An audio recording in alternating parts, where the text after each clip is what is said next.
So, there's a lot of dumbass criminals to talk about, baby. It's the whacked out news. People breaking the law.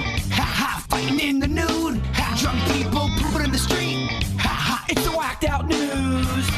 So many people on meth. Ow! So, if you're curious, what happens when you represent yourself in court after being charged with trying to assassinate what would become the President of the United States? Is that a good idea? I would advise it, but I don't know much about the law. Yes. Well, Ryan Ruth found out the hard way yesterday. It's not a great idea. And after the guilty verdict came down, he grabbed a pen and tried to jab it into his neck. Oh, I saw that. Yeah. Yeah, it Hard to was kind watch. of crazy. I think they were saying on the news it was some kind of safety-tipped pen, though, that doesn't... I think they kind of anticipated this. This guy's a little unhinged. I don't know. He might just try to do something weird with this thing. He never took the cap off. Yeah, I don't know what he did, but it didn't work. It was kind of like a flexible pen, and it just kind of like a gummy pen. Just, Dang. Yeah, it didn't work out real well. But yeah, his defense was absolutely terrible. Like I don't know if you've been following what was going on in the courtroom, but I'm shocked. just atrocious, just unbelievably god awful. Like as I was watching, I'm like, there's no chance this guy's going to be found innocent. I mean, zero chance. So are they getting him just on regular criminal charges, or are they saying he's insane? They didn't. That's what look. He seems a little wacky, but I mean, there's a little odd and weird, and then there's I'm insane. right, And then need to be hospitalized. Yeah, and I saw there was another guy in a local case here, and they were like, that guy is clinically got some issues. And we've gotten emails from some of our KBJ Nationers that said, yeah, they have people that do that. They have those tests, and they can tell when people are faking and when they're not. You're right, because I think there's sometimes theater goes on as well to look insane. Yes. To try to get that kind of deal going. Oh, insanity, give him a less of a thing, you right. know? Yeah. Now, his daughter was upset, and she said, he's never hurt anybody. He didn't even take a shot. And they were saying, yeah, but it's not about that. The intent was definitely there. They said, he had everything he needed to do this. Oh, they said he had plotted for weeks. He aimed the rifle at Trump last September. A Secret Service agent had to open fire, forced him to drop the weapon. Then he was arrested. And they said, too, he spent weeks plotting and even sought an anti-aircraft weapon. Wow. This guy may be eccentric and weird, but he's kind of dangerous. So, Well, also, too, it shows premeditation. Yeah. Which isn't good for his insanity plea. Right. Yeah. What did he end up getting? Well, he has not been sentenced yet. He's looking at life in prison. Okay. Yeah, prosecutors called 38 witnesses. He called 3.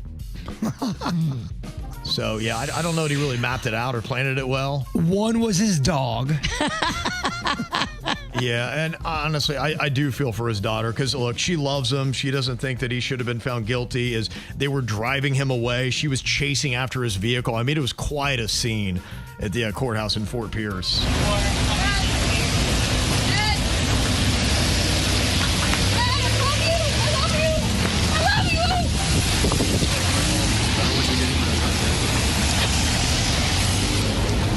I feel for her. She loves her dad, and but dude, you can't do that stuff, man. So Yeesh. I would expect he will get life in prison, would be my guess. But we'll see. Sentencing's going to be coming up on that.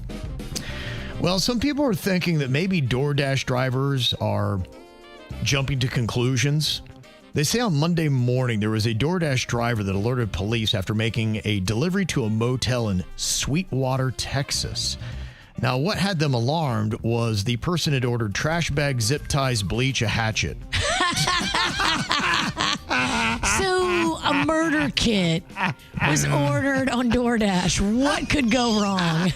Only thing missing was a ski mask. Well, that's how you keep from being found on Walmart surveillance buying all that stuff. You DoorDash No, it. you got a digital print now. Genius. You have a murder kit digital print. Then when 42-year-old Neil Cooper answered the door, apparently things just seemed a little bit off. So the DoorDash driver called the cops. They show up to the motel room. Neil, when asked, refused to leave. And he told the officers, I'm armed, just to let you know. So they forced their way inside, and what do they find? Voila, a hostage. Oh, no. They rescued the hostage, but here's the weird thing. They found out that hostage had an outstanding warrant for drugs, and so they had to arrest them.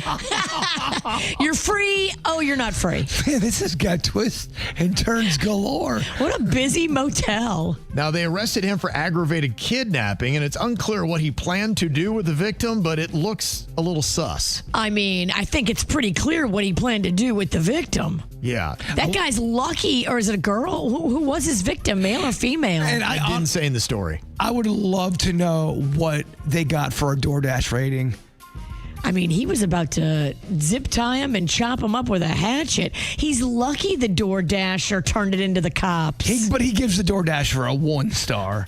If I was the kidnapped person, I would give that DoorDasher a tip. Well, that's different. I'm saying the person that got caught, they're going to get... Yeah, he's no longer on the app. He's in jail. Never mind. My bit did not work because you are taking it very literal. Yeah.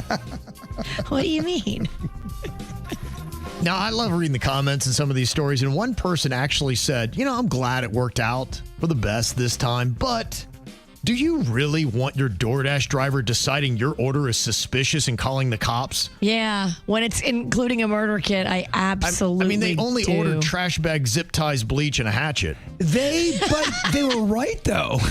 They're gut. I mean, you're 1 for 1 on your stories. See here. something, say something. So the person in the comments was almost like, I don't think I want them doing that. I don't want you calling. I wouldn't want it either, but the guy had a hostage. That hostage's life was saved because of that DoorDash driver taking the initiative to be a little insertive. It's a close one on KVJ TV. Only 54% of people want their DoorDash driver deciding your order is suspicious and calling the cops. But that's because most of the people in the chat room don't have a hatchet, don't have a hostage. Look, and you need to put a little asterisk on this. We don't want your DoorDash driver to turn you into the cops for anything drug related. Sure. Only murder. Murder kits. This Okay. was Murder a kits. murder kit, Gotcha. KVJ Nation. Okay. You don't want murder kits being delivered, right? Their gut served them well on this, but we don't want this to become the norm. No. Yeah. Well, I guess if you got an off-duty cop sitting in a portable toilet, a porta potty, if you will, you don't want to tip it over. Why? Because a 15-year-old kid thought it'd be funny, did it, the cop came out and shot him. Oh, my God. Is he okay? The kid will survive. But, yes, I assume they're going to arrest the special duty officer, even if you're in a porta potty and it gets tipped over. I guess it would be very aggravating and very messy, but I don't think you can come out blasting. Could they say they felt like their life was threatened? Probably not. They got thrown down. They have no idea what they're gonna. I think it's gonna be a tough one. That's going to be a tough one. Now, if he would have tased the kid, I'd be like, no criminal act was... that kid deserved to be tased. Did he deserve to be shot? I don't know. I didn't say he deserved to be shot. I'm just asking, does he have a case if he said, I felt threatened? What state was this in? This was in Ohio. I'd be very interested to see how this plays out. Okay. Yeah, we'll see. Keep us posted. You're the Ohio expert. I really could see someone claiming they felt threatened. But will a jury buy that? That's the question. Well, we'll see. Different places do have different modes of laws and how they enforce them. Let's head to North Korea, where they've stepped up crackdowns on young people's love letters. They've condemned the phrase, I love you. They say it's a sign of decadent lifestyles, and you'll be sent, you and 10 generations, to prison camps. Oh, my gosh. If you use the word, I love you. Wait, Just for saying I love you? where's this at? North North Korea. Yeah, okay, I'm not going. Yeah, I mean, if you ever want to say anything bad about America, think about how the people in North Korea feel and how lucky you are that you live here and not North Korea. But if you're ever bored, I urge people to watch Dennis Rodman's interview for playing and teaching basketball in North Korea. It is something else. There's a man in China that went viral after spending almost an hour with his head stuck inside of a traffic light after he crashed into it with an electric scooter. It was kind of crazy to see how fast the authorities in China were trying to saw this guy out of it. But I'm like, how did he get his head in this thing? It's the most unbelievable visual.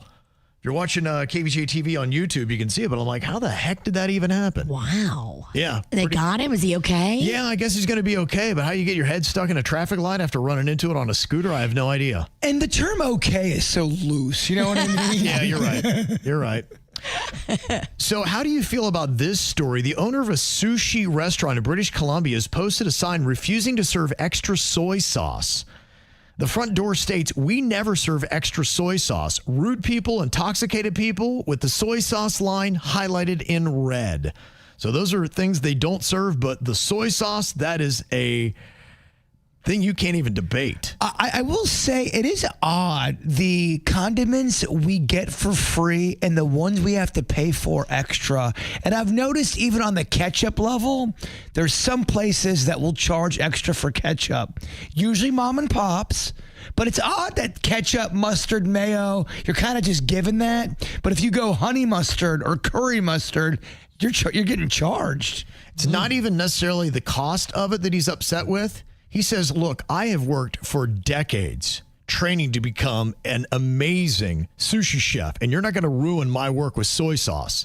So he says it masks the flavors that he has perfected, and you're ruining his art. It's almost like a guy who makes a steak and you cover it in ketchup. They got to get over themselves. He also went on to say that consuming too much soy sauce is like drinking seawater, saying your kidney will be destroyed with the sodium. So he absolutely refuses extra soy sauce. Oh, so he throws in some guilt with your meal. Soy guilt. Absolutely. I'm not a big. Chefs get mad at me all the time when I say, "Stop getting so upset if someone wants to put a little ketchup on your steak." I get it. It's the best steak you've ever made. No one dare eat a steak with ketchup. Get over yourself. I think it is the consumer's right to do whatever they want with the food they're paying for. Okay. Even if it is insulting the chef, and just know that the staff and maybe other patrons are mocking you when you put that ketchup on your steak. Well. But it is the consumer's right. Yep. About the career of people mocking me.